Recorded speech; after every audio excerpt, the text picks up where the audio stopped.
Here's my ranking of all 33 MCU movies part 1, so buckle up.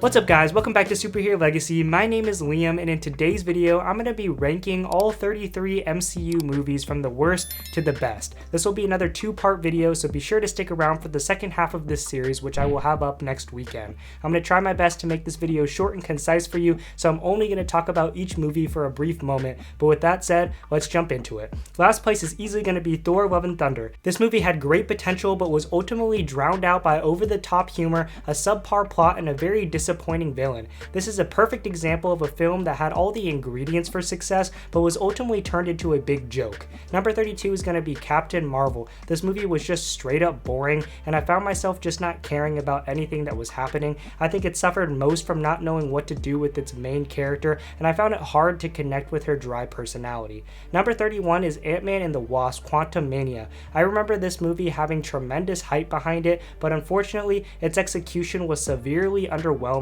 and I think that disconnect really hurt it. They sacrificed the small-scale, innocent nature of the first 2 films, which is what made them so fun and unique, and replaced it with bigger stakes, more CGI, and a badder villain who ended up being kinda pathetic. Number 30 is gonna be The Marvels, a small step up from the first film, but it still had many issues that held it back. The story felt like a jumbled mess, and you can just tell that it was made by a committee with no passion for it. Number 29 is gonna be Black Widow. I like that they expanded on Natasha's character, and we did get the introduction of Yelena and Red Guardian, but unfortunately the movie had some very poor villains. I feel as if it lost a lot of momentum toward the end, and by far and away the worst part of the movie for me was how much they downgraded Taskmaster. Number 28 is The Incredible Hulk. I think Edward Norton is a better Bruce Banner than Mark Ruffalo, and I do thank this movie for giving us a more accurate depiction of the Hulk in battle. Besides the action though, there's really not much more that's interesting about this movie, and it does feel like the black sheep of the MCU. Number 27 is Iron Man 2. This movie had a lot of interesting ideas, but was ultimately handling too many of them at the same time, so it was never able to fully lean into any one of them. Outside of the introduction of Black Widow and the briefcase suit-up scene, nothing else stood out to me. Number 26 is Thor: The Dark World. I do give this movie credit because I like the world building of Asgard, the expansion of cosmic lore, the dynamic between Loki and Thor, and most of all the more serious tone that the franchise lost after this film. Unfortunately though, the movie as a whole is very forgettable and suffers from an uninteresting story and an incredibly bland villain. Number 25 is Eternals. I think it has incredible action and I commend it for trying to do something different. However, it was juggling far too many characters, subplots, and ideas, and if you really consider the story, there's a lot of plot holes in it. Some of the characters and their abilities serve absolutely no purpose, and some of the decisions they make have no logic behind them, and I found it incredibly frustrating at times.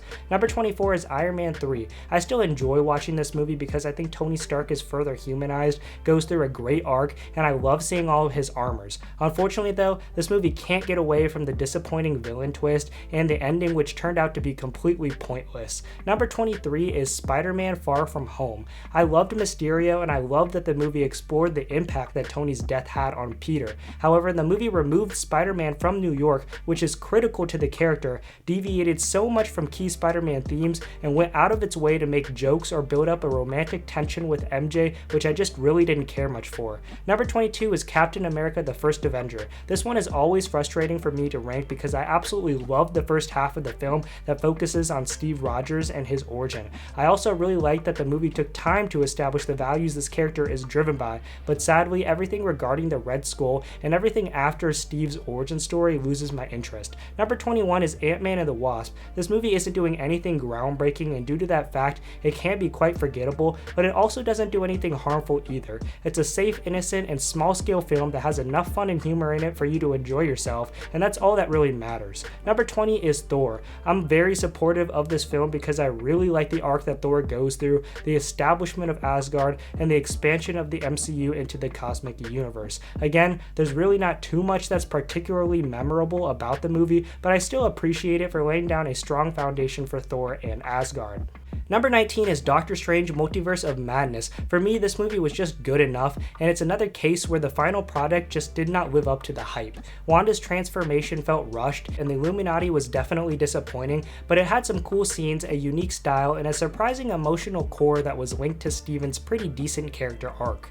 Number 18 might upset some of you, but it's gonna be Thor Ragnarok. I like this movie a lot. I think it did a lot of things right, and I have a total blast every time I watch it. I understand that a change was needed for this character, but the Thor that I know and love from the comics was never comedic. It's just not the style I prefer for him, and I think this movie was ultimately the catalyst for the over-the-top humor that we got in Love and Thunder.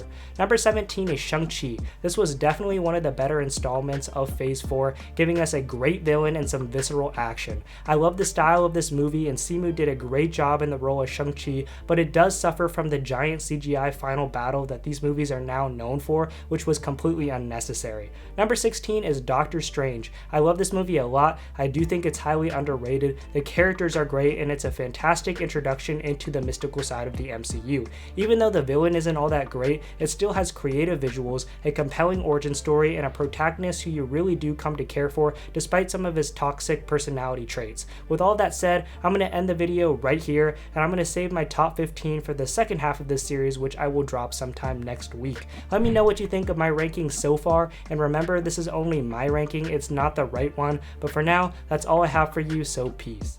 So that's going to do it for this video, guys. Please like and subscribe for more superhero content, and share your thoughts on my ranking of the MCU so far down in the comments below. You can check out some of my other videos right over here, but for now, thank you so much for watching, and stay super.